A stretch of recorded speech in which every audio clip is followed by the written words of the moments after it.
BrahMos missile का नाम तो आपने सुना ही होगा। अब भारत ब्रह्मोस का नया वर्जन तैयार कर रहा है जिसकी रेंज 450 से 800 किलोमीटर तक होगी। दिल्ली में जो दिल्ली है, दिल्ली से इस्लामाबाद को निशाना बनाया जा सकेगा। जी हाँ, ऑपरेशन सिंदूर के दौरान ब्रह्मोस ने 6 पाकिस्तानी एयरबेस को तबाह किया था और जब से ये बहुत चर्चित मिसाइल रही है।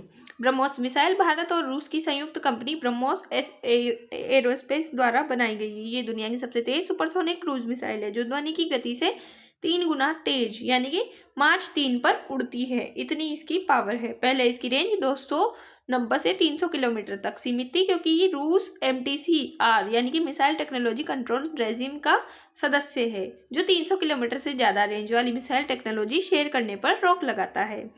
इसीलिए ये इतनी ही रेंज की थी। 2016 में भारत MTCR का सदस्य बना था जिसके बाद रेंज बढ़ाने का रास्ता खुला है। हाल में ऑपरेशन सिंदूर में ब्रह्मोस का इस्तेमाल पाकिस्तान के एयरबेस पर हुआ जिससे यह और चर्चा में आई है। खबर क्या है, तो भारत ब्रह्मोस के नए वर्जन विकसित कर रहा है जिसकी रेंज 450 किलोमीटर से 600 किलोमीटर और 800 किलोमीटर तक होगी। फिलहाल कई वर्जन में रेंज 450 किलोमीटर तक पहुंच चुकी है और 800 किलोमीटर वाली पर पायलट टेस्ट चल रहा है। इसी के साथ नई मिसाइल से दिल्ली से ही पाकिस्तान की राजधानी यानी कि जो कि इस्लामाबाद है वहां तक लगभग 700 किलोमीटर दूर को निशाना बनाया जा सकता है। ये इसलिए काम की है। इसी के साथ एयरफोर्स के लिए हल्का वजन यानी कि वजन इसका 2.5 टन है। ये भी बना रहा है ताकि Su-30 लड़ाकू विमान है उससे आसानी से लॉन्च हो सके।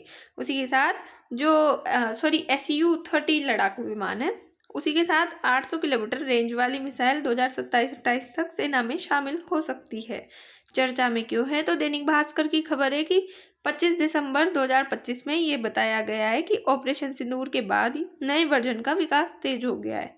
पाकिस्तान के साथ तनाव के बीच ये रणनीतिक रूप से महत्वपूर्ण है क्योंकि इससे भारत की स्ट्राइक क्षमता गहरी हो जाएगी। ये भारत की रक्षा क्षमता बढ़ाने और आत्मनिर्भरता की दिशा में बढ़ता हुआ एक कदम है। ब्रह्मोस मिसाइल क्या है, तो ब्रह्मोस एक सुपरसोनिक क्रूज मिसाइल है जो जमीन, समुद्र, पनडुब्बी और हवा से लॉन्च की जा सकती है। ये फायर एंड फॉरगेट जैसे कि सिस्टम पर काम करती है यानी कि दागने के बाद ये भूल जाती है कि इसे छोड़ा किसने या फिर ये रुकना है या नहीं रुकना। लॉन्च के बाद खुद टारगेट पर पहुंच जाती है। इसमें किसी दुविधा की आवश्यकता नहीं होती। बहुत तेज और कम ऊंचाई पर उड़ती है इसलिए दुश्मन के रडार से बचना बहुत ही आसान है और रोकना मुश्किल है। हजारों एयरबेस, बंकरों जैसे टारगेट को ये सटीक निशाना बनाती है। ब्रह्मोस की उत्पत्ति और इसकी रेंज क्या है, तो इसकी उत्पत्ति 1998 में भारत में DRDO और रूस की संयुक्त कंपनी से शुरू हुई।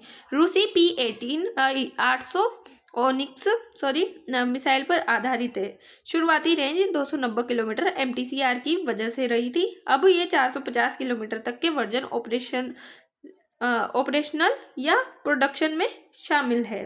भविष्य में इसे 800 किलोमीटर तक ले जाया जा सकता है। टेस्ट चल रहे हैं। कुछ रिपोर्ट्स में 1500 किलोमीटर तक की योजना भी बनाई गई है। सुपरसोनिक क्रूज मिसाइल ब्रह्मोस, इसका लॉन्च प्लेटफॉर्म यानी कि जमीन, जहाज, पनडुब्बी और विमान से हो जाता है। इसकी रेंज 300 किलोमीटर है। इसकी टेक्नोलॉजी रूस की P-800 ओनिक्स आधारित है और इसकी तैनाती आर्मी, नेवी और एयरफोर्स तीनों के पास है। इसका वर्जन लेड, शिप और सबमरीन एयर लॉन्च है। उसी के साथ इसकी स्पीड की बात करें तो मैक 2 से 2500 किलोमीटर घंटा पे चलती है। टेस्टिंग 2013 में सबमरीन लॉन्च 40 से 50 मीटर गहराई में। K4 submarine launch ballistic missile SLBM की खासियत 3500 किलोमीटर तक मारक क्षमता, स्टेल्थ और सर्वाइवेबिलिटी।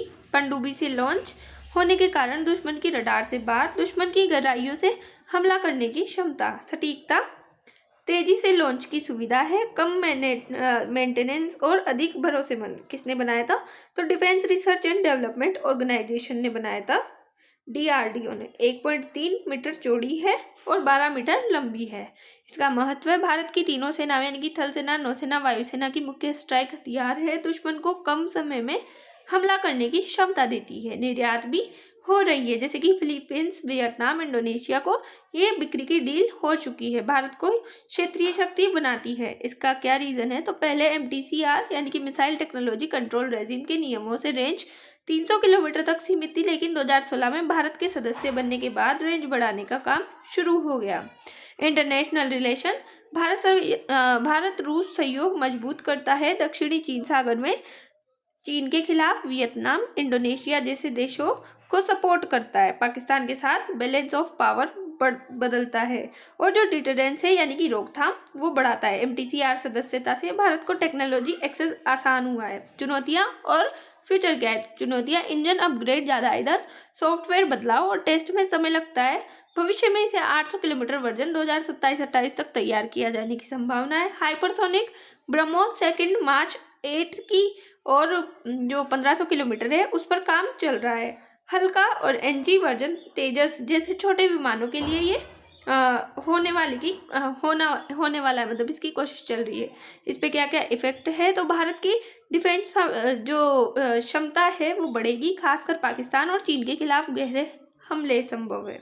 क्षेत्रीय संतुलन बदलेगा, पाकिस्तान को ज्यादा सतर्क रहना पड़ेगा। भारत का निर्यात बढ़ेगा, अर्थव्यवस्था को फायदा होगा, युद्ध में सटीक और तेज हमले से कम नुकसान होगा। कंक्लूजन, ब्रह्मोस का नया वर्जन भारत को और मजबूत बनाएगा। ये रक्षा में आत्मनिर्भरता और क्षेत्रीय सुरक्षा की दिशा में बढ़ता कदम है, लेकिन शांति के लिए इसका इस्तेमाल जिम्मेदारी से होना चाहिए। आज की हमारी न्यूज़ यही खत्म होती है। I hope you understand. मिलते हैं नेक्स्ट वीडियो में, तब तक के लिए बाय। Thanks for watch.